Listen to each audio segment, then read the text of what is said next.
တမယာသီးကိုစောင့်ထားရင်ဘလို့ဘေးအန္တရာယ်တွေကနေကာကွယ်နိုင်လဲဆိုတာကိုဒီကနေ့မှတင်ဆက်ပေးသွားပါမယ်ရှင်။တမယာသီးသုံးလုံးကိုမြတ်စွာဘုရားရှင်ထံမှာမပြတ်တမ်းလူရန်ထားလို့ရပါတယ်။တမယာသီးကိုဆေးအဖြစ်လူရတဲ့ဒီကုသိုလ်ကြောင့်မိသားစုအနာရောဂါကင်းဝေးပါစေ၊ကပ်ရောဂါကင်းဝေးပါစေ၊ရန်ဘေးကင်းဝေးပါစေလို့ဆုတောင်းပါ။ဖះမှာလူရန်ထားတဲ့တမယာသီးနွမ်းသွားတဲ့အခါစွန့်ပစ်ပြီးတော့အသစ်ထမှန်လူရန်နိုင်ပါတယ်။အိမ်သားတွေအားလုံးမကောင်းတဲ့အတိုက်ခိုက်တဲ့ကင်းစီဖို့အတွက်တမယာသီးတစ်လုံးကိုအိတ်ရှိတကားအနီးတနေရာမှာတင်ထားပါ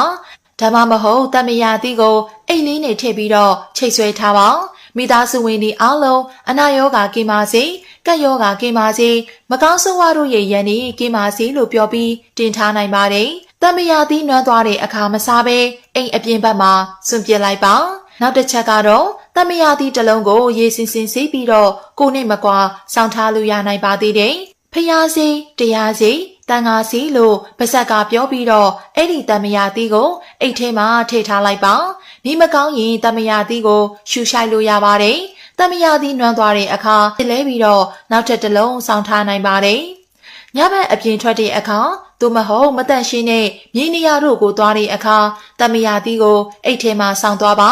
တမယာသီးကအတိုက်ခံကိစ္စကျန်းမာရေးအညံ့ကိစ္စပယောဂအတိုက်ကိစ္စတို့ကိုဖြည့်ပြောက်စေဖို့အတွက်ဓာတ်ရိုက်တက်စဉ်ရတရားတစ်ခုဖြစ်ပါတယ်ဒီတက်သဘောဟာအညံ့ဒီကိုအကောင်ဘက်သို့ပြန်လှည့်စေတဲ့ရတရားပါတမယာသီးအဆောင်ရဲ့နောက်ထပ်အသုံးဝင်ပုံတစ်ခုကတော့ကျန်းမာရေးမကောင်းတဲ့အခါအမြန်တက်တာစေရန်သို့မဟုတ်အပြိုင်အဆိုင်အတိုက်ခိုက်တွေများနေရင်အနာရစေဖို့အတွက်မိမိနေအိမ်မှာရှိတဲ့အိမ်သားတွေကထောင်တောင်မှာတမယာသီးတစ်လုံးကိုပြစ်ထားပြီးစိတ်ထဲကနေငါတန်နှင်းခန့်လို့ဆူတောင်းနိုင်ပါတယ်မိမိမှာအတိုက်ခိုက်ရန်လိုသူတွေအယမ်းများနေရင်တော့တမယာသီးကအမြန်ပုတ်သွားတာဒါမှမဟုတ်အမြန်ခြောက်တာမျိုးဖြစ်သွားပါလိမ့်မယ်တမယာသီးပုတ်သွားတာသို့မဟုတ်ခြောက်သွားတဲ့အခါမှာတခြားတမယာသီးတစ်လုံးကိုလဲလှယ်ပြီးတော့အိမ်သားတွေကထောင်မှာထည့်ထားလိုက်ပါတမယာသီးကတော်တော်နဲ့မခြောက်တော့ပဲအချိန်ကြာကြာစိမ့်နေတယ်ဆိုရင်တော့ထက်မှန်လုပ်ဖို့မလိုအပ်တော့ပါဘူး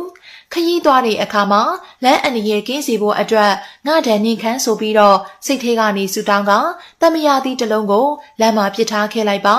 အထူးသတိထားရမှာကတော့အဆောင်ပြုတ်လုပ်ဖို့ရတရားပြုတ်လုပ်ဖို့အတွက်ဝယ်လာတဲ့တမယာသီးကိုလုံးဝစားလို့မရပါဘူးခရီးသွားရင်စောင်းသွားတဲ့တမယာသီးကိုလည်းစားလို့မရပါဘူးစားမိတဲ့အခါမှာအတိုက်ခိုက်တွေများလာပြီးတော့ဒုက္ခတွေကြုံတွေ့ရတတ်ပါတယ်လွယ်ကူရိုးရှင်းတဲ့တမယာသီးအဆောင်ကိုအသုံးပြုပြီးတော့ဘေးရန်ရည်တွေကင်းရှင်းကြပါစေလို့ဆုတောင်းပေးလိုက်ပါတယ်နော်